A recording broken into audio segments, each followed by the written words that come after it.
Iniciada a gravação, sejam bem-vindos. Meu nome é Alex, eu sou professor, tutor da turma de Desenvolvimento de Sistema ESN, do segundo módulo do curso de Desenvolvimento de Sistema da ETEC na modalidade EAD.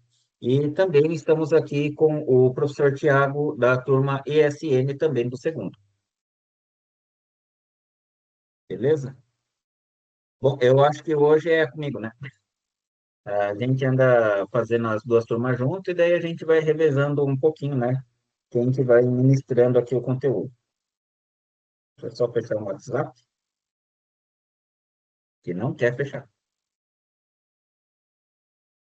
Vai ficar para lá, então. Em outro momento eu peço isso. Certo. Pessoal, então nós estamos na agenda 14, certo? E daí a gente já estava trabalhando princípios de orientação a objeto, a gente já chegou a fazer uma classe, e a gente precisa rever um pouquinho esses princípios. Aqui está de uma forma bem básica de como que a gente aborda esses princípios, que nós também chamamos de pilares da orientação a objeto. Existem quatro pilares da orientação a objeto, né, que nós temos como encapsulamento, herança, polimorfismo e abstração. Aqui a gente não tem uma ordem, uma sequência de qual que é a relevância de cada um deles, né? Que daí a gente tem exatamente qual é a forma de a gente conseguir trabalhar e respeitar aqui os objetivos da orientação ao objeto, né? Então, quando a gente fala de orientação ao objeto, a gente tem que considerar que a coisa que é mais importante dentro da programação seria um objeto. E o que é um objeto? Aqui eu quero mostrar para vocês alguns exemplos. Vou ter que tirar aqui o efeito da minha câmera, tá? Aqui eu tenho dois objetos que eu estava usando aqui para montar as minhas coisas. Então eu tenho aqui, ó, não sei se vocês estão conseguindo enxergar bem, tá? Então tenho dois objetos distintos. E daí a primeira coisa que a gente tem que fazer em relação ao objeto, nós temos que classificar o objeto, que é dar um nome para ele, né? De como que ele vai se comportar. Então, daí a gente tem essa questão de fazer a classificação, de nomear a classe dele, que é o padrão que nós vamos considerar ali o nosso objeto. Também tem outros objetos aqui, que também acaba ajudando um pouquinho, tá? Tenho esse outro objeto e esse outro objeto, né? Que daí a gente também consegue classificar eles de um jeito diferente. Porém, apesar de eles terem até mesmo anatomia diferente, a gente vai precisar considerar aqui a abstração, que é a capacidade de a gente focar ou apenas preservar quais são os elementos essenciais daquele objeto, daquela classificação que nós estamos fazendo. Então, todo momento que a gente vai e faz ali uma classe, a gente tem que considerar qual é o contexto que nós estamos trabalhando. Então, esse contexto vai ser o objetivo do qual eu vou ter que fazer minha modelagem de dados e modelagem de processo. Então, por exemplo, eu tenho diversas características aqui, mas dependendo do contexto, ele vai ter algumas características diferentes um do outro, tá? Deixa eu pegar aqui outros exemplos que eu tenho. No caso aqui, por exemplo, a classe animal. Então, a gente tem aqui, né, temos três tipos de classe, né? Temos a classe gato, cachorro e vaca. E aqui a gente já está utilizando um outro conceito que é a herança. No caso aqui, dependendo do contexto de animal, a gente vai ter que anotar algumas informações, dependendo do contexto, aí é outra, né? Então, por exemplo, se a gente está falando em uma clínica veterinária, na hora que a gente coloca as informações de qual é o gato, o cachorro, qual é a vaca e tudo mais, na hora que a gente faz essa anotação, a gente tem que considerar o que vai ser importante ali daquilo que a gente está anotando, né? Então, para uma clínica veterinária, algumas informações elas são relevantes. Agora, se a gente está colocando dentro de uma vitrine de uma pet shop para a gente vender ali, nem deveria estar citando isso daí, mas ainda é uma prática comum aqui no Brasil, de a gente comprar o animal, aí a gente também tem uma outra questão, um valor ali associado, e também o pedigree, a raça, né, daquele animal. E daí são outras informações que a gente tem que considerar, tá? Então, por isso, só entender que nós temos princípios diferentes, porque dependendo de cada contexto, a gente vai estar utilizando ali, né, informações diferentes. Aqui a gente tem mais um outro, que é o veículo, tá? Então, dependendo do contexto do veículo, ele vai ter algumas informações relevantes, né? Que a gente tem que anotar, que a gente tem que selecionar. Então, por exemplo, para um posto de gasolina, quais são as informações importantes para o veículo? Eu preciso saber se ele tem tração 4x4 daquele veículo? Não. Dentro de um posto de gasolina, não. Mas se a gente está levando o veículo para uma oficina mecânica, essa informação já se faz necessária, tá? Qual é o preço do veículo? Na oficina e no posto de gasolina não é interessante, mas na concessionária é, tá? Então a gente tem que saber selecionar quais são as variáveis que nós vamos utilizar. Dentro do princípio da orientação objeto, a gente faz essa combinação do que são as informações, que são os atributos, características, dependendo da literatura que você está seguindo, também é chamado de campo e propriedade. Campo e propriedade são os nomes que nós usamos dentro do C Sharp, por exemplo, tá? E daí, essas informações, elas precisam estar articuladas entre elas, ou seja, nós precisamos fazer uso dessas informações. Se a gente anota uma informação em que em nenhum momento a gente está usando, aquela informação ela é irrelevante. Então, a gente não vai fazer esse tipo de coisa. Dentro do nosso processo de abstração, a gente só vai criar as variáveis que nós vamos usar. E isso aqui é um outro conceito que a gente tem um pouquinho mais avançado dentro da orientação objeto, que é um conceito chamado de acoplamento, que é quando a gente consegue identificar quais são as variáveis que nós estamos utilizando dentro de funções daquela mesma classe. Quanto mais acoplada, né, estiver uma classe, significa que mais daquelas variáveis elas estão sendo usadas. Então, considere o seguinte, aqui dentro da nossa classe cliente, quando a gente fala de salvar e excluir, a gente precisa de algumas informações. Vamos só considerar que salvar e excluir precisa de todas as informações. Qual é o código do cliente, que a gente está chamando aqui de ID cliente, CPF, nome, endereço, data de nascimento e renda. Aqui a gente tem essas operações, os nossos métodos, as nossas ações, salvar e excluir, considerando que elas usam todas. O possui débito, aqui a gente tem que considerar que nós estamos fazendo uma operação para outra coisa, né? Onde a gente começa a associar, né, informações que elas não estão associadas diretamente àquela classe, e sim a um outro objeto de uma outra classificação que a gente tem. Ali o possui débito, ele nem utiliza qual que seria a renda, mas no caso, o débito a gente deveria considerar uma conta corrente, alguma coisa assim, para daí a gente conseguir considerar aquelas informações pertinentes ao cliente. Então, esse acesso, daí a gente já começa a falar de a gente ter uma relação entre classes, né? Que são as nossas referências. Daí a gente tem a referência aferente e eferente, né? Então, a gente vai ter como eferente aquilo que sai externo, né? Quando a gente está precisando acessar, ou seja, chamar alguma outra coisa de outra classe, ou aferente àquela que se torna a nossa base, onde a gente está puxando, né, as nossas informações.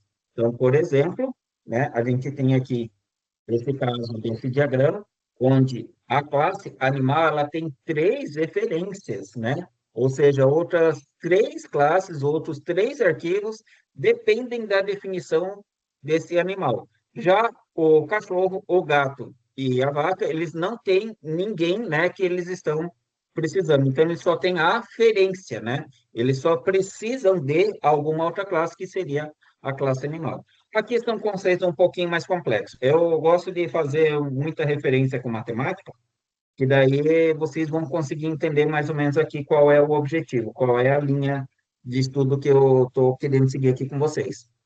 Quando a gente está estudando, a gente vai entendendo os números, né? O conjunto de números, os números reais, né? Daí a gente vê que eles ainda fazem parte, né, de um outro grupo, e dentro desse grupo tem os números inteiros, né? E assim por diante, né? Então a gente tem ali os números naturais também, né? Um outro subconjunto.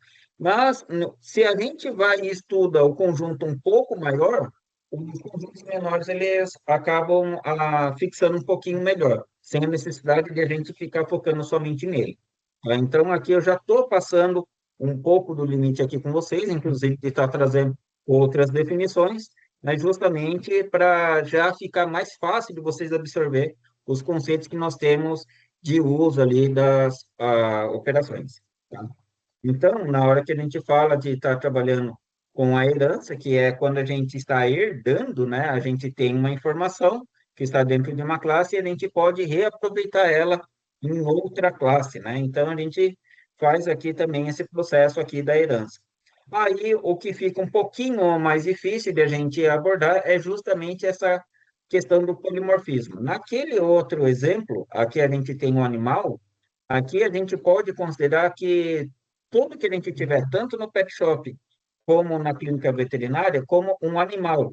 E as informações referentes ao animal, elas devem ser em comum para todas as outras subclasses que a gente tem aqui, né? Que são as classes que estão herdando, que elas estão utilizando como classe genérica também, a classe animal. Então, as informações e operações que elas vão precisar aqui do animal, mesmo que eu use um gato, eu posso chamar aquele gato como se e pedir para ele se comportar feito animal, porque essa setinha vai indicar que ele respeita esse princípio, né?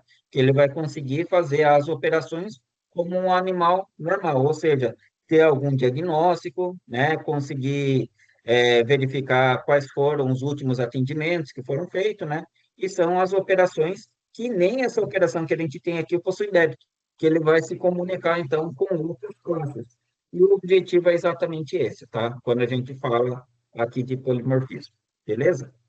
Bom, tenho certeza que se você está assistindo isso daqui pela primeira vez, é o seu primeiro contato, isso daqui é um bicho não de sete cabeças, sim de quatro, né? Já que são os quatro pilares da orientação a objeto. Então, para isso, eu vou deixar aqui alguns outros tutoriais. Se vocês quiserem seguir mais, é só buscar ali no Google como pilares da orientação a objeto em C Sharp. Tem até mesmo vídeo aula, inclusive vídeo aula até mesmo do professor Tiago, sobre os pilares da orientação a objeto, beleza? Daí tem aqui DevMedia, tem esse daqui que é do Medium, tá? E um outro blog. Eu não gosto muito de citar blog aqui como referência, porque daí a gente não tem um padrão de publicação e uma responsabilidade direta, né? Todo mundo pode criar um blog. Mas, mesmo assim, eu achei aqui bem explicadinho, tá? Então, o ideal seria que você não tivesse como base apenas o material que a gente tem aqui, e somente aqui também se encontra o síncrono, tá? Então, seria interessante de vocês também pegarem mais algumas outras coisas. Para quem gosta muito de utilizar a IA, seria até mesmo interessante de você pegar esse caminho aqui, esses aqui, os vídeos também lá dentro do YouTube, e pedir para o Notebook LM ele fazer um resumo para você, fazer até mesmo um questionário para ver se você está afiado, está conseguindo entender qual é o objetivo, para você ir treinando e evoluindo a sua qualidade como programador, utilizando o recurso de linguagem orientada a objeto. Então, só para lembrar, nós precisamos sempre considerar que a linguagem que você está utilizando, ela respeita esse princípio, ela tem esse suporte à orientação ao objeto. Bom, dito isso, dentro do nosso projeto, que a gente já estava trabalhando ali com o hotel, então a gente vai começar a utilizar também os conceitos da orientação ao objeto, beleza? Então, daí aqui a gente já tem a questão de criar as nossas propriedades ou campos, como a própria documentação oficial do C# recomenda aqui. Então, tem mesmo uma orientação, regras e convenções de nomenclatura, tá? Que é a forma como a gente cria o nome das classes, o nome dos arquivos, o nome das variáveis. Então, dependendo das variáveis, é até mesmo interessante a gente colocar um underline antes ali do nome. Então, tem aqui alguns exemplos, né, aonde que a gente vai utilizar para declarar classe, para declarar variável e assim por diante. Tem aqui diversos exemplos para vocês aprenderem a forma recomendada da Microsoft, né, de fazer a declaração de nomes e tudo mais que a gente precisa. Existem muito mais outros conceitos dentro da orientação a objeto, mas o nosso objetivo aqui é de trazer um pouco mais essa realidade, que isso acaba fomentando um pouco a qualidade e técnicas que a gente pode aplicar dentro da nossa solução digital.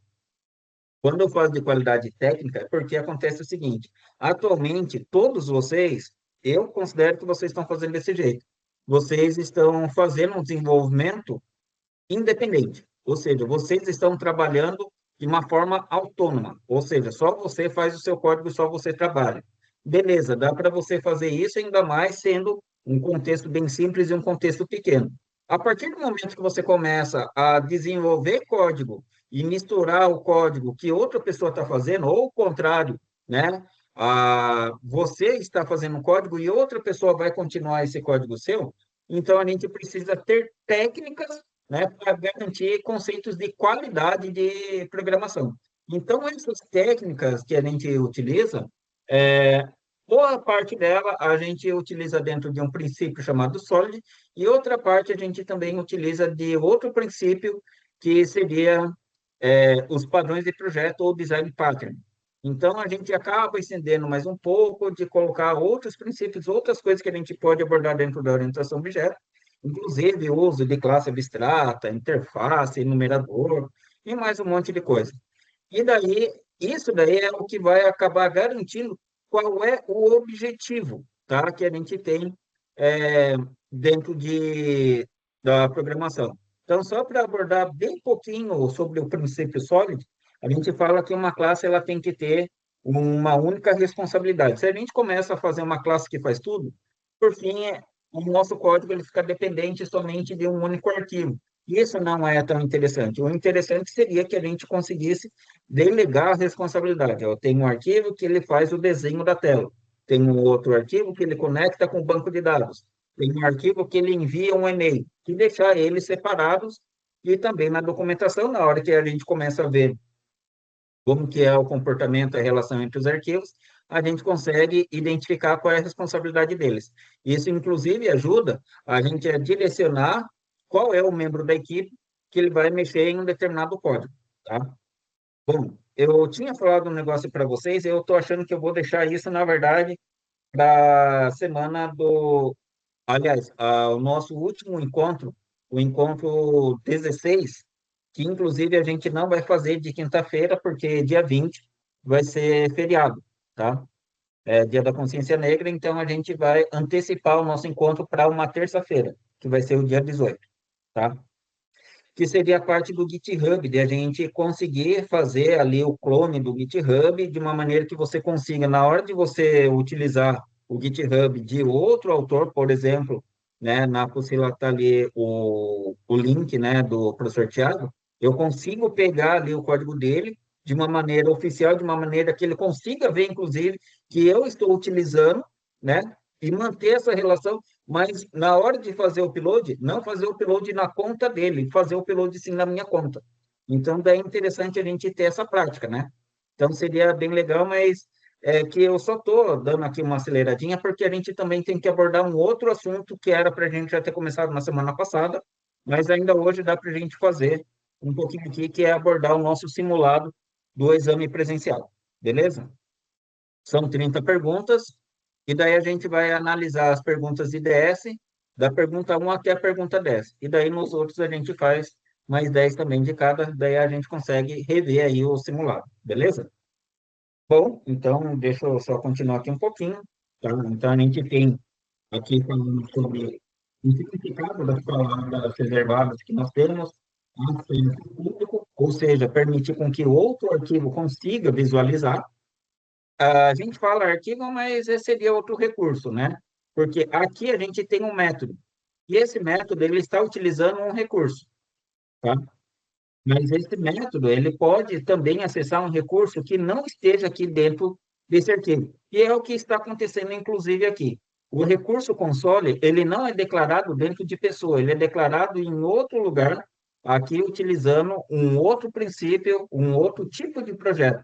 Esse código aqui, ele não vai funcionar dentro do .NET MAUI, tá? É somente em um tipo de projeto que a gente chama de console application, tá? Então, fazendo, a gente consegue criar isso daqui. E daí o console, ele existindo dentro desse projeto, ele fica em uma outra declaração, não um arquivo pessoa. E esse console, potencialmente, ele também deve ser público, né? Se a gente está conseguindo acessar ele aqui. Tudo bem? Então, é só para a gente entender, outro princípio que a gente tem é o uso da palavrinha new, tá? Então, toda vez que a gente tem um operador new, significa que nós estamos criando um novo, tá? Um novo o quê? Um novo objeto. Esse novo objeto significa que a gente vai criar mais um espaço ali na memória e a gente pede qual que deve ser o comportamento daquele espaço da memória. Então, aqui eu estou criando uma nova variável chamada pessoa 1 e ela deve se comportar feito a classe pessoa que a gente tem aqui em cima. Então, é esse o comportamento. Ou seja, aqui a gente está anunciando para o nosso código que a pessoa ela vai precisar ter nome e idade. Então, nesse pessoa 1, a gente vai ter nome e idade. E a gente também vai ter uma operação chamada apresentar. Então, eu consigo também chamar, porque todos esses carinhas aqui, eles estão como público. Esse código aqui, ele potencialmente também está em um outro arquivo, né? E esse outro arquivo consegue acessar o arquivo pessoa. Tá vendo que a gente tem uma referência aqui pessoa e o nome da classe é pessoa. A classe, ela está pública e os recursos de dentro dela também estão públicos, beleza? Por isso que a gente consegue acessar, tá? E daí, obviamente, né, a gente tem também aqui as nossas operações. Uma delas se faz parte do nosso pilar, né, que é o encapsulamento, que é a gente ter a capacidade de a gente preservar os conteúdos internos. Então, aqui a gente estava falando um pouco antes de começar a gravação de fone de ouvido, e aqui está a minha caixinha do fone de ouvido. E esse daqui é o encapsulamento, tá? O que é importante? A caixinha, talvez, né? Porque ele ainda tem um carregador, né? Eu preciso colocar ele na tomada, mas o que é importante é o conteúdo que ele está ali dentro. Então, eu tenho que fazer uma operação de poder fazer a abertura dele, né? Para eu poder acessar o recurso que está aqui interno dele e conseguir manipular com segurança. Então, é esse o nosso conceito do nosso encapsulamento. Eu também gosto de falar do encapsulamento quando a gente fala de remédio. Tem remédio que ele é em cápsula. Então, essas cápsulas, a cápsula em si, ela é insignificante para a gente. O conteúdo da cápsula que ele é importante. Então, a operação get7, que seja, aqui a gente está fazendo get7 com uma string e get7 com um inteiro. Tanto faz. O importante é exatamente qual é o valor que nós estamos carregando, de qual é o nome que a gente vai ter daquela pessoa e qual é a idade dela, indiferente de como que a gente está abordando isso aí. Então, esse encapsulamento vai servir para a gente poder definir quem que vai conseguir alterar, porque o set é a operação que a gente permite alterar o valor interno de um objeto. E a gente não vai dar essa autoridade a qualquer um a poder mexer dentro ali da classe e alterar qual é o valor dele. Por exemplo, da parte do aluno, né, dentro do sistema que a gente tem aqui do AVA, né, a, a classe que a gente tem de aluno, ela tem informação ali de qual é a frequência e quais são as notas que ele tem. Vocês, como aluno, não podem diretamente ir lá acessar. Óbvio que a gente está falando em relação ao nível de acesso do usuário, mas considere que a classe ela também corresponde a esse nível de acesso. Então, o aluno, apesar de ter informação de leitura, que seria o método GET, ele não consegue fazer a escrita dele mesmo. Ele não consegue ter autoridade para falar que qual é a menção que ele tem e qual é a frequência dele, tá? Então, ele só tem um método, né, de apenas leitura, mas ele não tem um método de escrita. O encapsulamento serve para a gente conseguir fazer esse tipo de controle, tá? Para ajudar a garantir a integridade dos nossos dados, beleza? E daí aqui a gente tem um exemplo um pouquinho melhor, falando em relação à idade. Eu consigo até mesmo fazer aqui, criar dentro da classe pessoa o conceito ali da idade, onde a gente retorna, né, a gente exibe qual é o valor à medida que a gente pede a leitura dele. Mas na hora que a gente escreve, a gente não permite com que o valor ele seja menor do que zero. Então, daí a gente coloca aqui uma exceção, que a idade não pode ser negativa. Considere que exceção, ele não é um erro de programação. Ele é como se fosse um erro, mas ele não é um erro. Essa exceção é quando a gente faz uma operação indevida, mas é por causa do valor, da integridade que a gente tem ali das informações recebidas. Tudo bem? Bom, então voltando, falando sobre quando a gente tem a variável somente leitura, somente escrita e assim por diante. Beleza? E daí aqui, né, de novo o exemplo. Deixa eu ver.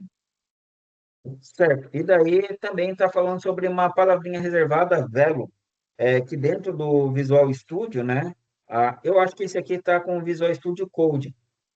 No Visual Studio, a palavrinha Velo, ela fica marcada também com a mesma cor do Get Set, que nem a gente tem aqui um pouquinho mais para cima, tá? Então, o nosso Velo, ele também fica assim azulzinho. Aqui, pelo visto, estava no Visual Studio Code, daí ele ficou um pouquinho diferente, tá? E a propósito, tem mais alguém que está utilizando o Visual Studio Code? Dá um toque para a gente, porque talvez a gente precise fazer algumas coisinhas a mais, principalmente agora que a gente está utilizando o GitHub nas nossas agendas para poder conectar e fazer a publicação do projeto, tá bom? Bom, e daí a gente também tem a forma de a gente fazer um conjunto, né, de objetos e a recomendação, que nem a gente tem aqui, de coleta de dados, seria utilizar o nosso conceito de lista, tá? Então, a lista básica, a gente pode criar uma lista indiferente, uma lista de objetos, daí a gente pode colocar qualquer tipo de objeto, ou a gente pode nomear qual é o tipo de objeto que a gente vai colocar dentro daquela lista. Então, aqui a gente tem um outro exemplo dessa variável chamada names. E aqui a gente já tem um anúncio de qual é o comportamento de names. Vai ser um conjunto de string. Então, cada elemento que eu tiver ali, eu coloco como uma string. E aqui a gente vai seguir a forma de utilizar o nosso array, tá? É a mesma forma como a gente estava utilizando lá em PHP, a diferença é que o nome que a gente dá para esse array é lista. Basicamente é isso. Não tem muita diferença técnica, tem uma diferença de implementação, porque é outra linguagem de programação. Um é o PHP e o outro é o C Sharp. Então, se você conseguir entender qual é a finalidade, o que que a gente ganha de poder utilizar uma lista ou um array lá em PHP, o conceito continua sendo a mesma coisa aqui dentro do C Sharp. Só que daí o termo técnico, né, afinal é um curso técnico, é um pouco diferente, que é o conceito de lista. Beleza? Então, também vou passar aqui para vocês, né, a nossa referência oficial da Microsoft dessa coleta de dados. E daí, da parte de orientação a objeto, também tem ali uma referência de como que a gente consegue fazer uso. Tem até mesmo algumas declarações que eu não conhecia, e ele é bem interessante, né? Isso daqui, Tiago, eu vou ser bem honesto, é a primeira vez que eu vejo esse tipo de coisa e, para mim, parece um bicho de sete cabeças. Qual a Olhando assim, declaração? A do Public Age? aqui que ele já faz a declaração de uma classe com método construtor e também os atributos, tudo junto, misturado, e as propriedades. Sim, sim. Né, você estava falando aqui, eu tive a ideia de fazer uma complementação, mas como o raciocínio estava muito bom, eu deixei seguir. Tem um ponto importante a respeito do C Sharp, que às vezes passa batido, né, que a gente não entende, que a nomenclatura, né, da orientação a objetos, lá dentro do contexto .NET, né, ela coloca para nós que existe a propriedade e o campo, né? Quem guarda o dado, na realidade, é o campo. A propriedade, ela serve como porteiro de acesso para o campo. Então, você tem propriedades que são somente leitura, né, que elas permitem somente você ler o valor que está guardado dentro do campo. E também a gente consegue implementar os get set usando as propriedades e colocando as devidas regras. Nesse exemplo que você estava mostrando ali, isso, esse daí, ó. A gente tem exatamente esse princípio, né? Então, lá no private int underline idade é onde o dado está de verdade. E o public int idade é o portão de acesso. Então, se eu tentar pegar, né, dar um console write line em idade com I maiúsculo, eu estou invocando esse método interno get, que vai buscar o dado que está guardado dentro do underline idade. E aí, como você disse, né, eu não consigo fazer o acesso direto no underline idade fora da classe, porque ele tem aquele modificador private. E o recurso que eu mais gosto do C Sharp, né, é você ter essa implementação do set já implícita. Então, se eu tentar colocar um valor dentro do idade com I maiúsculo, e esse valor ele for menor do que zero aqui, ele vai disparar essa exceção, igual você explicou. É um recurso muito legal que está disponível no PHP novo, né? O PHP ele copiou esse recurso que agora me fugiu o nome. Eu esqueci completamente como que se chama. Eu Você até está falando gravei. dos métodos mágicos, né? Não é método mágico. O nome disso daí, PHP 7 e GET. Deixa eu colocar aqui. PHP 8.4, 7 GET. 8.4. Property Hooks chama isso, né? O nome dessa funcionalidade é Property Hook. É bem novo isso, né? Saiu no PHP ano passado, né? Vou deixar aqui para o pessoal dar uma olhada, né? Que é até assunto das nossas agendas lá do terceiro semestre, né? Mas é um recurso que você vai olhar aí, é a cópia, né? É que ele copia, mas não faz igual, né? Mas é igualzinho à implementação do C Sharp. Que não é uma coisa ruim, né? É um recurso que é muito da hora no C Sharp, que vai ficar muito da hora no PHP também, né? Espero aí que o PHP ele implemente outras funcionalidades que estão aí disponíveis no C Sharp hoje. Sei, obrigado, Thiago. E realmente, né, aqui é um bom exemplo também, fazendo uma analogia, né, dentro de outro contexto. Se a gente está falando que o que é importante é o fone e esse daqui é a cápsula, no caso, fazer isso daqui seria equivalente ao nosso get, aonde eu consigo pegar ali a operação, consigo pegar ali pela operação qual é o recurso interno, que seria o underline idade. Então, o que é importante não é a cápsula com o mecanismo de get, ou pegar a cápsula e fazer o mecanismo dele de set, de colocar alguma coisa ali dentro, né? Então, eu tenho esses recursos aqui, que eles são diferentes, e inclusive é importante de a gente colocar de alguma maneira bem explícita que eles são diferentes.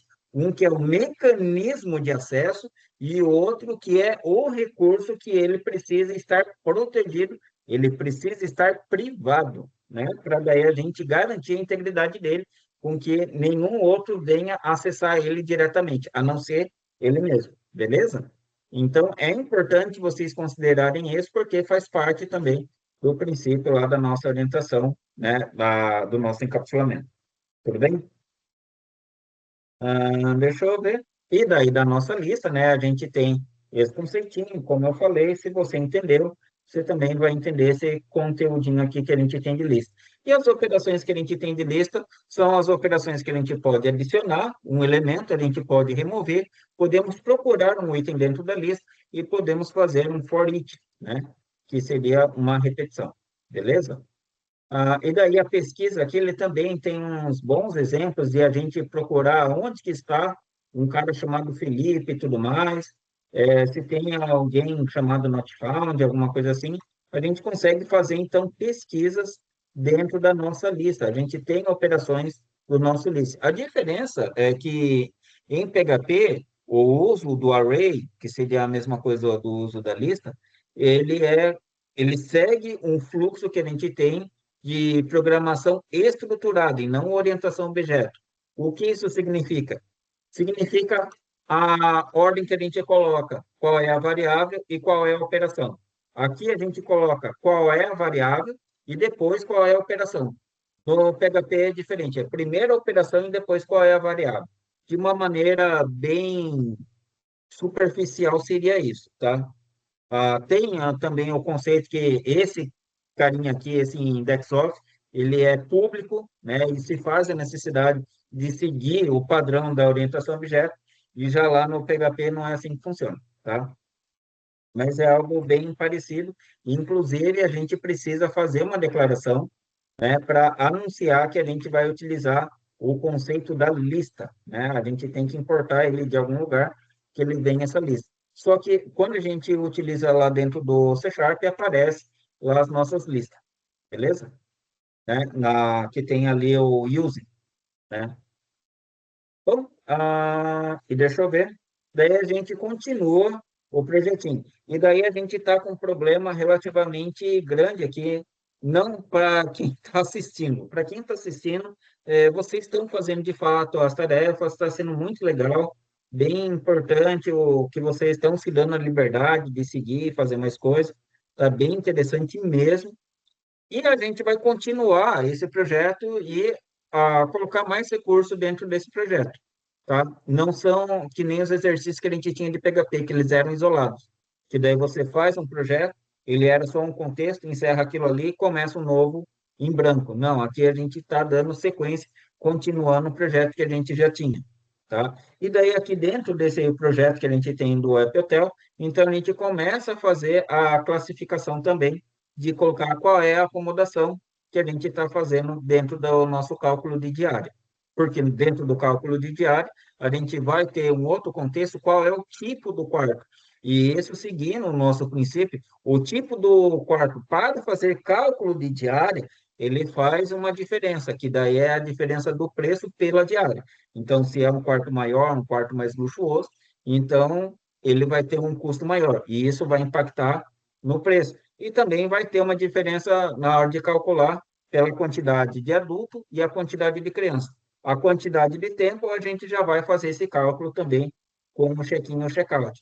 Uma coisa que a gente até pode colocar a mais, mas daí é aumentar a complexidade, honestamente, apenas como exercício.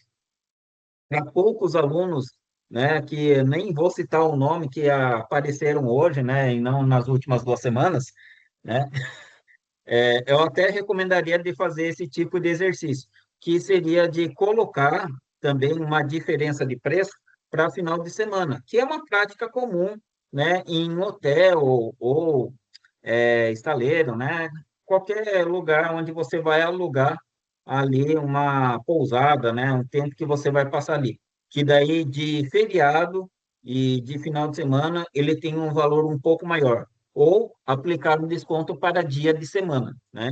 E daí tem como fazer esse tipo de cálculo também, só que daí ele ia ficar dentro da operação que a gente tem de cálculo de diário, não necessariamente o novo recurso que a gente vai colocar, que é o tipo do quarto, tá bom? E daí a gente vai listar isso daí, feito uma lista, beleza?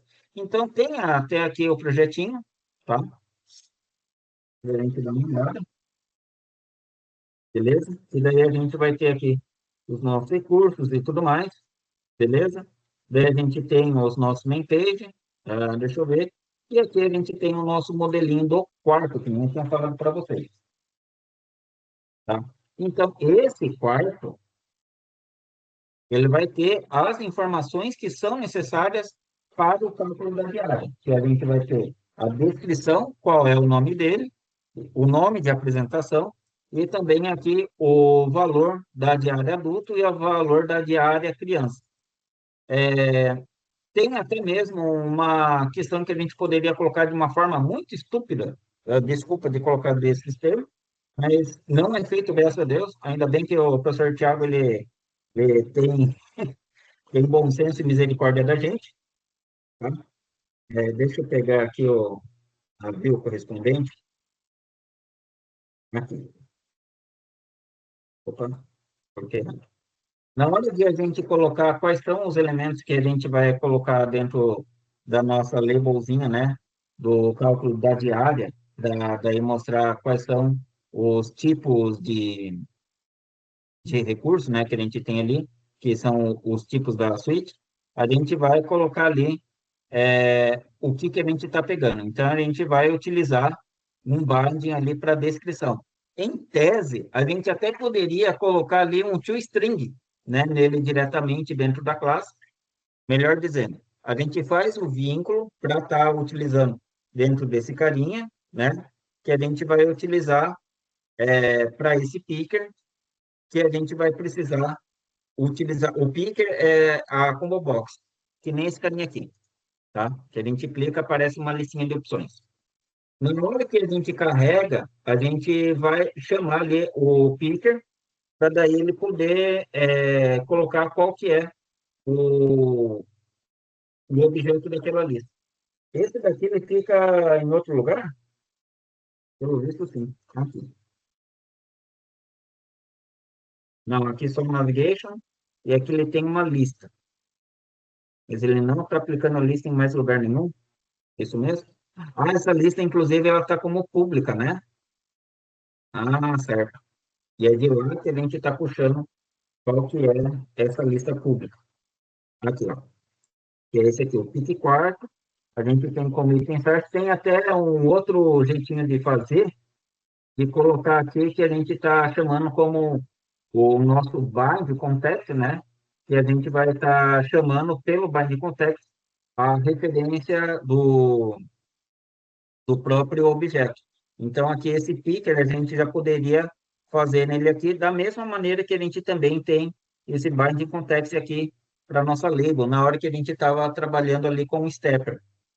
Mas ainda bem que o professor Tiago, ele não colocou tudo isso daqui, porque eu acho muito pesado fazer tudo isso aqui em um único bloco, né? Eu até ia agradecer mesmo do Tiago de estar fazendo dessa maneira assim, então separadinho, para daí ele ficar mais fácil de fazer essa leitura, né? Bom, e daí a gente poderia estar utilizando dentro do próprio objeto a função, no lugar de pegar uma propriedade que ela representa uma descrição, a função que ela converte o objeto em um texto. Essa função de conversão para texto é chamada de toString, tá? Então, é a mesma coisa quando a gente pega um número e a gente precisa exibir ele, a gente pega aquele número e coloca o toString, né? E daí, na hora de estar exibindo, a gente está exibindo exatamente qual é a referência que a gente tem dentro do nosso projeto, tá bom? E daí, a partir daqui, a gente vai colocar mais coisas dentro da nossa agenda, tá? Que é a atividade que a gente tem aqui do nosso fichário, tá? Bom, então, o ideal aqui é de você colocar outros objetos, né? Outras telas que vocês podem colocar. E aqui eu fico um pouco na dúvida sobre o que poderia fazer aqui a mais dentro da nossa atividade. Você tem mais uma sugestão, Thiago? Ó, eu vejo o seguinte, dá para brincar bastante com esse projeto. As atividades que a gente sugeriu até agora, né, elas vão variar bastante, adicionar mais tela, adicionar mais complexidade às regras de negócio. Uma das coisas que eu acho que ficou devendo nessa apostila, né, fui eu que fiz, é a parte de validação dos campos. Então, lá na contratação da hospedagem, eu tenho quase certeza que não tem as validações, né? Você pode clicar para ir para a próxima página sem colocar a quantidade mínima de crianças, de adultos. Criança eu não precisava, né? Mas eu não consigo colocar a quantidade mínima de adultos. Posso ir sem selecionar o quarto, sem selecionar uma data de saída, por exemplo. Então, dá para brincar fazendo essas validações lá nos métodos setGet de cada um. Uma boa, uma boa.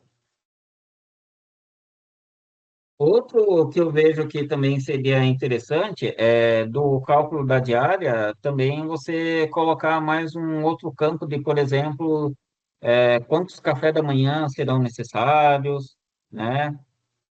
Também se você vai utilizar a vaga de garagem, né? Mais outras coisas que a gente poderia estar colocando aqui, tá? Do cálculo da diária, beleza?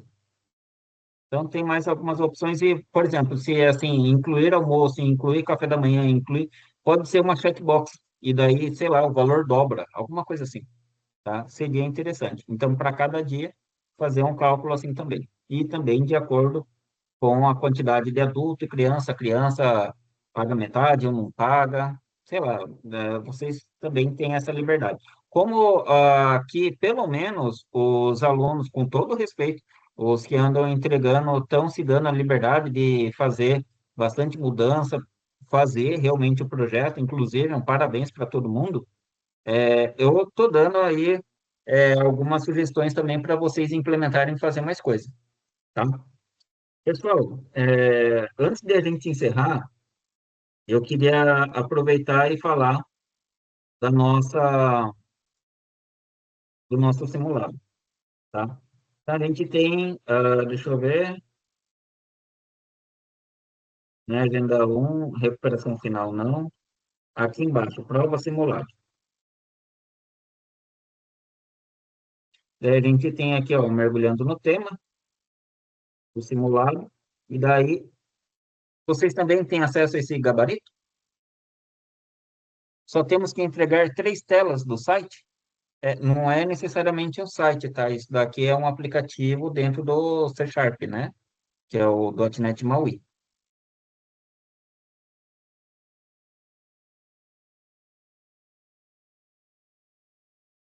Beleza? Pode mandar ver aí. Vocês andam fazendo isso, eu acho muito legal, muito bacana. Então, se vocês têm, a gente consegue conferir aqui o gabarito também, tá? Então, vou pegar aqui os dois, tá? Esse é o gabarito aqui de lado e pegar a nossa prova aqui, o nosso simulado.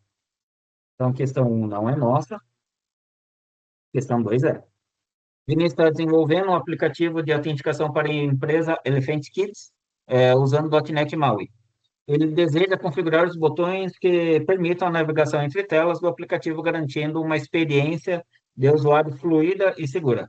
Baseado no que você aprendeu sobre o uso de Command, Link Kill e Secure Storage, a opção que representa a forma correta de configurar um botão que navega para uma nova página, considerando também boas práticas de armazenamento seguro de dados de autenticação, é representada por.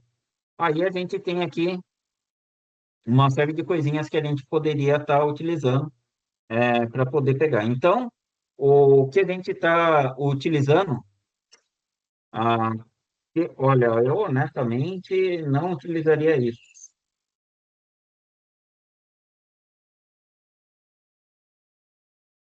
Aqui eu fico em dúvida mesmo sobre qual é o processo que a gente deve seguir entre utilizar o command e utilizar o clicked. Eu fico na dúvida. Porque os outros dois aqui, eles não trabalham, né, com o comandinho que a gente tem, Olha, né? o Command, ele vai ser útil lá no padrão de projetos MVVM. Mas, né, AD, o onClicked, a gente não tem. Isso aqui é uma sintaxe de JavaScript, né? Não aplica o C Sharp. A C é só para trocar o texto do botão, não tem nada a ver. A B, ela até poderia funcionar, né?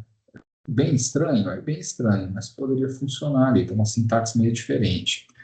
A alternativa A, ela é bem mais próxima do que a gente fez, que é a navegação do porta assim.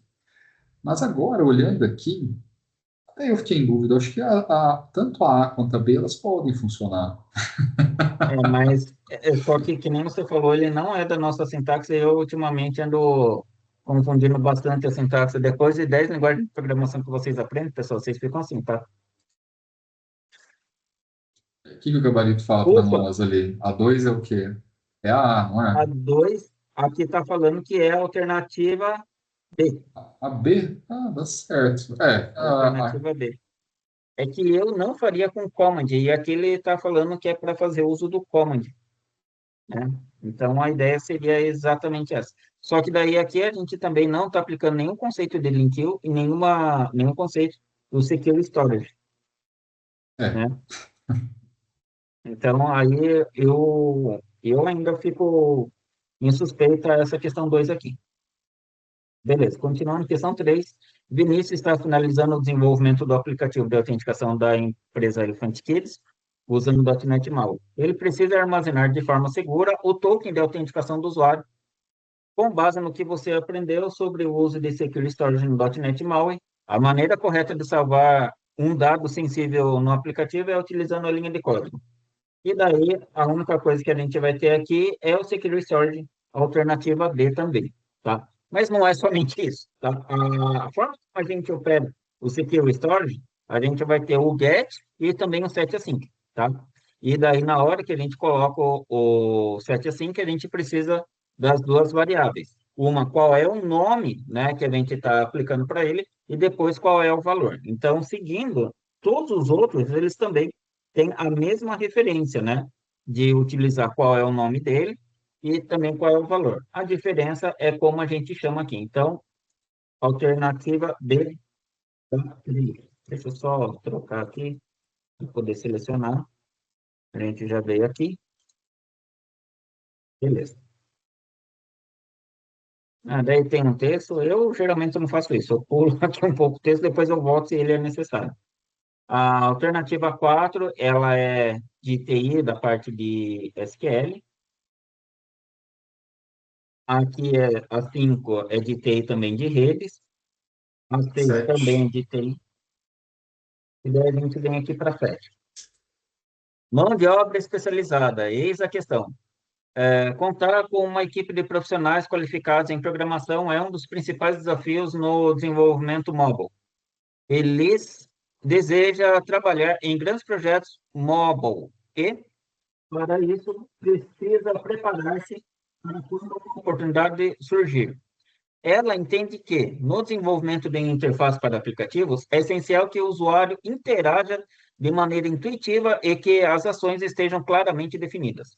No .NET MAUI, para inserir um botão com a ação de sair do app em uma tela, deve-se definir o botão em XML, sim, e atribuir um manipulador de eventos, clique, sim, também, onde application.quick é executado. Ao meu ver, é isso.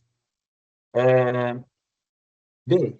Inserir o botão em uma grid não é necessário, obrigatório, né, ser somente grid, configurando com o comando STF. Não tenho certeza se funciona com STF, tá? Deixa eu ver. Tá. A alternativa C é criar um estilo personalizado para o botão com text color red e clique de STF Handler.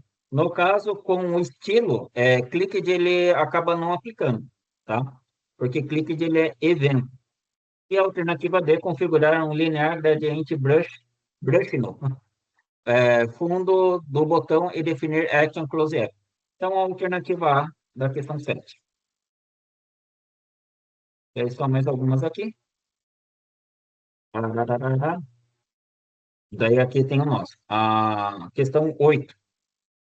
Eduarda é analista programadora web na empresa Cia do Game e trabalha no desenvolvimento da página institucional. Eliana, supervisora de desenvolvimento, enviou para Eduarda a sua nova tarefa, que possui duas etapas. A primeira etapa do trabalho de Eduarda consiste em realizar conexão com o banco de dados, utilizando o driver MySQL.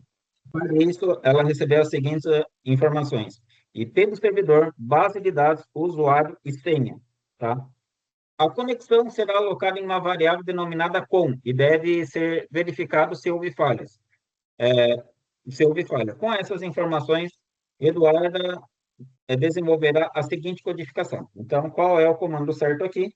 Todos eles estão utilizando a variável com e o comandinho new MySQL, exceto o D, que ele não tem a anotação ali da variável com o cifrão, tá?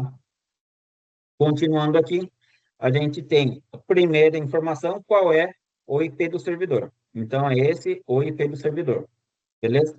Aí a gente tem aqui uma diferença entre o IP do servidor, entre aspas, e não. Então, a alternativa B a gente descarta, porque a gente precisa manter ele entre aspas, tá? E daí só sobrou a alternativa A e a alternativa B. E daí a gente tem como única diferença aqui qual é a sequência das variáveis. Que daí, depois de colocar qual é o nome do servidor, aí a gente tem o nome do usuário e senha e depois o banco de dados, ou fazendo o contrário, o nome do servidor, qual é o banco de dados, usuário e senha, tá? Ele tá vendo ali o gabarito, não pode. Poxa vida. Aqui, eu honestamente acabo me confundindo, porque o padrão do SQL Server é diferente. Padrão do SQL Server, ele pede para que a gente coloque primeiro qual é o usuário, depois a senha e depois o banco. Porque seria conectar no programa do computador, e daí você tem que fazer a sua autenticação e depois você fala qual é o arquivo que você deve abrir. Só que no MySQL ele é diferente. Você acessa qual é o servidor e depois você fala o que do servidor você quer. Porque o MySQL ele também é muito comum de estar utilizando acesso anônimo. E daí, por causa disso daí, é às vezes muito comum de você conectar em um servidor, tá, que você tem que nomear, e o banco de dados que você também nomeia. Aí o usuário e senha você pode deixar em branco. Então, por causa disso, daí é a alternativa C, né, que a gente usa aqui. Beleza? Ele já está trazendo. Opa, coloquei aqui a questão 8. Alternativa C? Ah, tá. Não deduziu. Ainda bem. Porque aqui é o mesmo padrão do SQL Server que nem eu tinha falado, né? De você conectar, aí você passa qual é o usuário e senha e depois qual é o recurso, qual é o banco. Ah, então, tá falando certo. Ah, azedou o meu trabalho, hein? Obrigado. A alternativa A. É esse o padrãozinho mesmo, tá? Beleza? Deixa eu ver. O 9 também é nosso. A segunda etapa da tarefa desempenhada por Eduardo consiste em montar uma tabela na página web da empresa, com todos os dados contidos na tabela jogo, demonstrada a seguir. Então, tem aqui o jogo, com três campos, ID jogo, nome e valor, tá? E aqui já o exemplo, qual é o resultado dele. Eduardo recebeu o array cifrão resultado, contendo o retorno da consulta. Para obter a tabela de acordo com a imagem enviada por Eliana, deverá realizar a seguinte codificação. Então, aqui, para a gente poder fazer, ele está considerando somente a linha e não necessariamente a tabela, tá? Porque se fosse a tabela, era para ter também as linhas da tabela, que é o table, tá? Então, a gente tinha que ter essa declaração aqui de table também, beleza? Então, aqui a gente tem a questão de utilizar o comandinho for. Então, a gente recebe esse resultado e vai trabalhar como linha. Então, a alternativa A e B ainda faz isso. Aqui ele está fazendo o contrário, na alternativa C.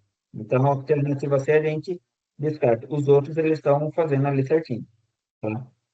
Então, continuando aqui, a gente tem o uso, né, do comandinho echo, só que aqui, como a gente está trabalhando a cada resultado dentro da variável linha, depois do chave, a gente deve fazer a leitura da variável linha.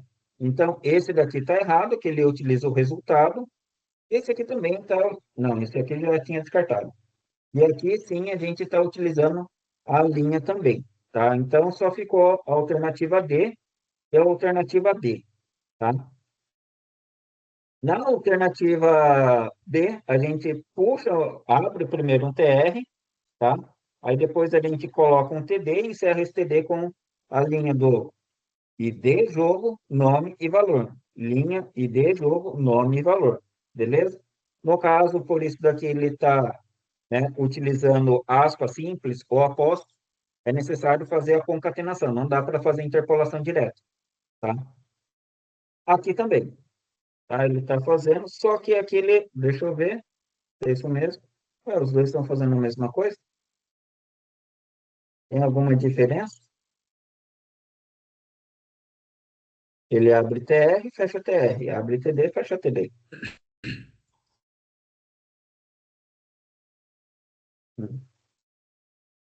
Parece que está igual.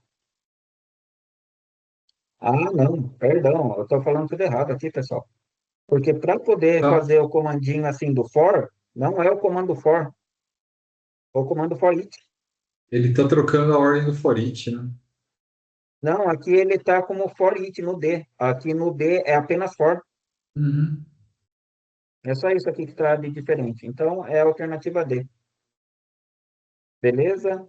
Aí o 10 não é nosso. Tá? E daí a gente continua, seria a partir da questão 13, 14, 15.